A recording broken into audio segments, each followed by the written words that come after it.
The laughter echoed across the tarmac like gravel scraping metal, sharp, dismissive, cruel. A group of contractors leaned against a supply truck, snickering as the lone female security guard adjusted her vest and stood at her post. Her name was Sergeant Dana Miles, and she'd been on her feet for 12 hours straight under the blazing Afghan sun. "Hey, sweetheart," one of them called out mockingly. "You guarding the gate or modeling for the cameras?" She didn't answer. She just stared ahead, steady, unflinching. But behind that stillness, her jaw tightened. They didn't know her story. Not yet. Before I tell you what happened next, tell me in the comments where you're watching from. I love knowing who's listening.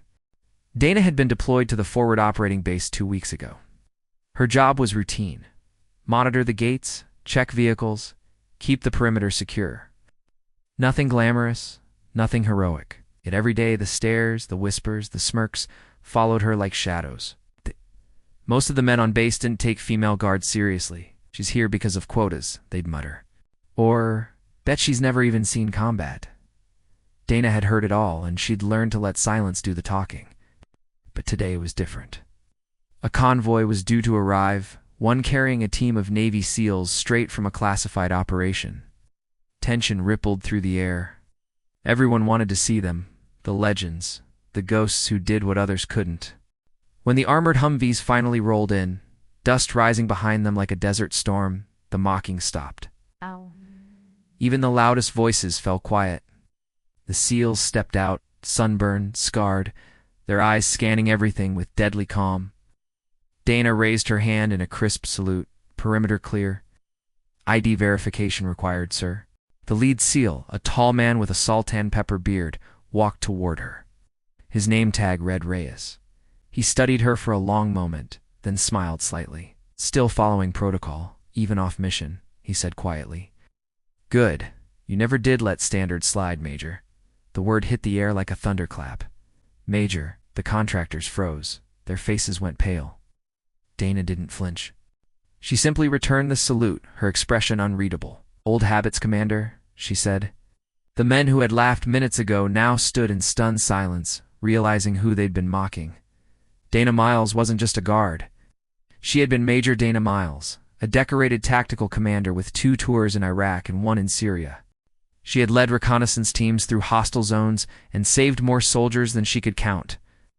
But after losing half her unit in an ambush 3 years earlier, she had resigned her rank and chosen to serve quietly away from medals, away from noise. The SEALs, however, hadn't forgotten. Reyes turned to the contractors, his voice low but cutting. "You men have any idea who this is? This woman pulled 6 of my brothers out of an ambush in Mosul. She flew back in on a damaged Black Hawk when everyone else was told to stand down." Silence. Dust floated through the hot air like suspended shame.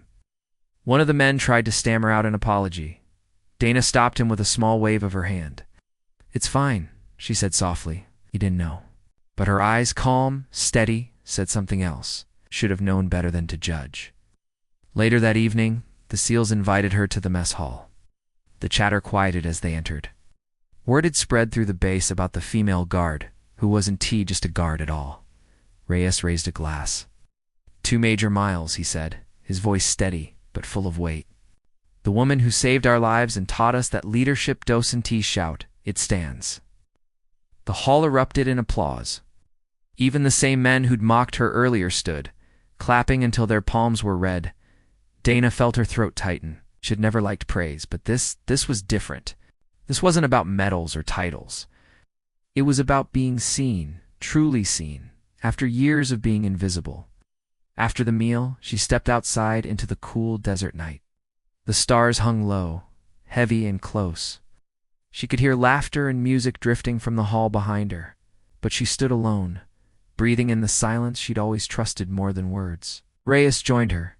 "You could have corrected them back there," he said. Dana shook her head. "They didn't need correction. They needed perspective." He smiled. "Still the same leader I remember." She looked out at the horizon. "No, just someone who still believes respect shouldn't depend on rank or gender." The next morning, as the SEALs prepared to leave, Dana resumed her post at the gate. The same contractors passed by. But this time, they didn't smirk. Each one stopped to salute her. a gesture of quiet, humbled respect. Dana returned it with a small nod, then turned back to her duty. The sun rose over the base, golden and unforgiving, lighting the dust on her uniform like glittering steel. And for the first time in years, she felt the peace that comes not from recognition, but from being true to who you are, no matter who's watching. Because strength doesn't need to announce itself. It simply stands steady and unshaken, until the world has no choice but to see it. And sometimes, the quietest soldier in the crowd is the one who already won the war within. If this story inspired you, hit subscribe to Whispered Words, where stories of courage, honor, and humanity remind us that real heroes rarely need to prove they're heroes.